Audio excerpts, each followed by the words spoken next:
أنا صببنا الماء صبا ثم شققنا الأرض شقا فأنبتنا فيها حبا وعنبا وقضبا وزيتونا ونخلا وحدائق غلبا وفاكهة وأبا متاعا لكم ولأنعامكم. Assalamualaikum warahmatullahi wabarakatuh. Ketemu lagi dengan channel Tepi Laut. Kali ini kita lakukan city tour di seputaran Mekah. Dan di sebelah kanan ini adalah pengemasan dari air Zam-Zam di daerah Kudai, cukup dekat dengan Masjidil Haram.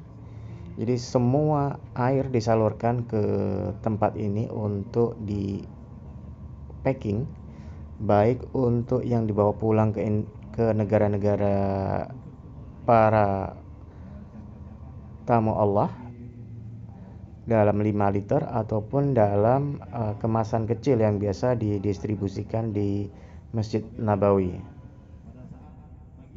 Kalau kita lihat warna gedung-gedung di daerah padang pasir itu cenderung ke coklat, karena sebenarnya kalau kita warnai akan percuma, istilahnya seperti itu. Karena ketika terjadi badai pasir akan merubah warna dari gedung itu sendiri. Saat ini kita berada di bawah sebuah gunung yang di atas gunung tersebut ada namanya Gua Thur. Dalam kisah perjalanan Nabi Muhammad berhijrah ke Madinah bersama Abu Bakar radhiyallahu an, beliau menetap di salah satu gua di gunung ini selama 3 hari. Jadi ini untuk menghindari kejaran dari kaum Quraisy. Dan di sini juga terdapat kemuliaan dari anak dari Abu Bakar, yakni Asma. Asma binti Abu Bakar ini memiliki julukan Zatin Nitaqain, yakni yang memiliki 2 selendang, di mana beliau menyobek 2 bagian selendang beliau. Yang satu selendang dipakai untuk membungkus makanan untuk Rasulullah, dan satu bagian lagi dipakai untuk menutup wajah beliau. Jadi untuk kunjungan ini tidak ada keutamaan ya untuk naik ke atas di Gunung Thur ataupun sholat di dalamnya. Saat ini kita sedang mengunjungi dari daerah Arafah, di mana ini adalah tempat wukuf yang biasa dilakukan dalam rangkaian ibadah haji. Dari pemerintah Saudi juga sudah memasang semacam tanda sebagai batas Arafah. Jadi kalau kita lihat tadi ada salah satu papan petunjuk yang berwarna kuning. Itulah penunjukan mana kawasan Arafah, mana yang tidak masuk kawasan Arafah. Jadi kalau di luar hari-hari haji ini cukup sepi dan seolah-olah fasilitasnya tidak terawat. Namun ketika mendekati musim haji, pemerintah Saudi langsung merapikan dan memeriksa fasilitas tersebut. Dan saat ini kita sudah masuk ke kawasan di Jabal Rahmah.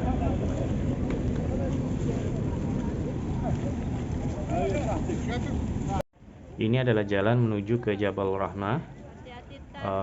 Cukup padat sekali dan banyak sekali tamu-tamu Allah ini berasal dari negara Asia, baik Malaysia, Indonesia kebanyakan. Dan di kiri kanannya ini banyak penjual. Jadi andai kita berkunjung ke sini tidak membawa uang real dan hanya membawa uang rupiah, mereka para pedagang ini menerima. Kalau saat ini mereka menyebutnya dari uang Jokowi. Kalau gamis untuk laki-laki di sini cukup murah, sekitar 40 ribuan, jadi sekitar 10 real itu sudah dapat dengan kualitas yang cukup bagus. Kalau memang tidak sempat membeli oleh-oleh, nanti ketika kita menuju ke Bandara Jeddah, biasanya kita mampir ke arah Corniche Commercial Center. Di situ banyak yang menjual oleh-oleh atau cenderamata. Alangkah baiknya sebelum kita berhaji, kita sebaiknya terus-menerus belajar bagaimana proses dari ibadah haji itu sendiri. Jadi kita berusaha sekuat tenaga untuk ibadah haji kita itu berkesesuaian dengan apa yang telah dilakukan Rasulullah Shallallahu Alaihi Wasallam. Ini adalah wujud cinta kita kepada beliau. Jadi di daerah Arafah ini, di masa kekhalifahan Harun ar-Rasyid,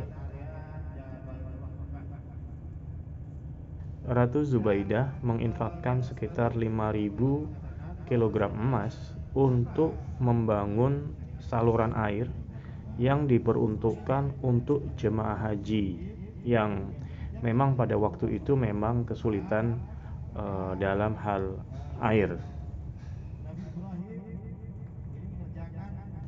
Panjang dari saluran air tersebut itu sekitar 30 km. Seperti yang kita lihat di depan ini, ada bangunan yang memanjang, itu adalah saluran air yang telah dibuat. Nama beliau sebenarnya adalah Amatul Aziz, namun sering dijuluki dengan Zubaidah kala itu. Jadi ini adalah sebagai pemicu bagi kita, bagi yang memiliki harta, untuk memanfaatkan sebesar-besarnya harta kita untuk saat mungkin amal jariah, semisal dengan penyediaan air ini. Biasanya air ini dipakai untuk air wudhu para jamaah haji. Karena hanya dengan amal solehlah itu menjadi teman seseorang ketika kematian itu datang. Dan apalagi jika dia memilih amalan tersebut bisa menjadi amalan jariah bagi orang yang beramal tersebut, itu akan menjadi nilai tambah di akhirat kelak. Dan seperti yang terlihat di sisi kiri atau kanan bus ini adalah perkemahan-perkemahan yang portable yang dipakai oleh jamaah haji di seluruh negara. Dan inilah wujud dari khidmat dari kerajaan Saudi untuk melayani tamu-tamu Allah.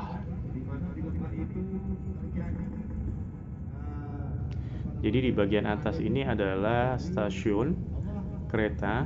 Jadi jamaah haji bisa menuju ke sini menggunakan kereta ataupun bus. Ataupun banyak orang menuju ke daerah Mina ini dengan jalan kaki. Dan itu adalah kenyataannya. Karena memang jika menggunakan transportasi semacam bus, memang jika pas musim haji itu memang cukup padat, sehingga bus-bus tersebut memang jalannya cukup pelan.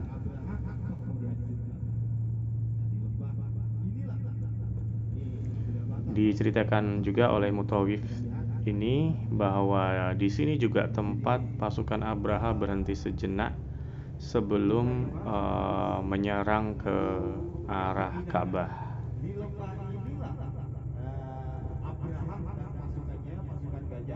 Untuk jamaah haji reguler dari Indonesia, posisi untuk tenda tempat menginap dengan lokasi lempar jumroh itu cukup jauh. Ini yang memang sedang diusahakan oleh pemerintah kita, pemerintah Indonesia, melobi pemerintah Saudi Arabia untuk memberikan fasilitas yang lebih baik. Artinya dari tenda tempat jamaah Indonesia yang cukup banyak ini, mereka mengusahakan untuk didekatkan ke tempat lempar jumroh. Jadi alangkah baiknya bagi rekan-rekan yang memiliki harta yang atau rezeki yang cukup, silahkan memilih Haji Plus atau pakai haji furoda, karena itu lebih membuat kita nyaman ketika beribadah, karena biasanya tendanya lebih dekat ke tempat untuk lempar jumroh. Jangan khawatir masalah biaya, itu berapapun itu cukup murah. Itu mindset kita harus kita arahkan ke arah sana, karena jika ibadah kita diterima, pahalanya adalah surga. Jadi itu tidak sebanding dengan harta yang kita keluarkan untuk ibadah haji. Jadi perlu diingat bahwa fokus kita adalah tujuan akhirnya, yaitu keridhaan Allah, yakni surga. Andai harta kita habis untuk haji, karena ini merupakan kewajiban, itu jauh lebih murah daripada apa yang Allah berikan ke kita. Tetapi pada kenyataannya, harta yang kita keluarkan itu dikembalikan oleh Allah, insya Allah justru akan berlipat dari harta yang kita keluarkan. Jadi karena kita di sini adalah tamu Allah, jadi apa yang kita keluarkan atau apa yang kita minta di sini sebagai tamu, Allah akan penuhi. Dan terlihat di depan ini adalah area untuk lempar jumroh. Jadi di sini juga kita harus mentaati dari aturan dari pemerintah Arab Saudi. Biasanya mereka melakukan penjadwalan. Jadi misalkan jamaah Indonesia waktunya hari ini jam sekian, jamaah dari Afrika jam segini, dari jam sekian ke sekian, itu harus kita taati. Karena memang kebanyakan orang Asia itu postur tubuhnya kecil dan itu cukup merepotkan ketika kita bersamaan lempar jumroh dengan orang-orang dari Afrika atau Arab. Dan di depan itu adalah dua terowongan yang dahulu pernah terjadi musibah, yaitu di tragedi Mina. Jadi makanya sekarang dibikin dua terowongan untuk lalu lintas orang. Jadi terowongan itu adalah menembus dari gunung menuju ke perkemahan dari jamaah dari Indonesia. Jadi terlihat memang cukup jauh. Dari tadi kita ada tempat lempar jumroh, jadi ini menembus gunung terowongan ini, kemudian menuju ke tempat atau perkemahan dari jamaah dari Indonesia. Jadi memang terlihat cukup jauh. Makanya dari pemerintah Indonesia lagi mengupayakan supaya jamaah Indonesia mendapatkan fasilitas yang bagus, pelayanan yang bagus, yaitu yang lebih dekat dengan tempat lempar jumroh. Itu saja video tentang city tour di seputar Mekah. Sampai ketemu di video selanjutnya. Wassalamualaikum warahmatullahi wabarakatuh.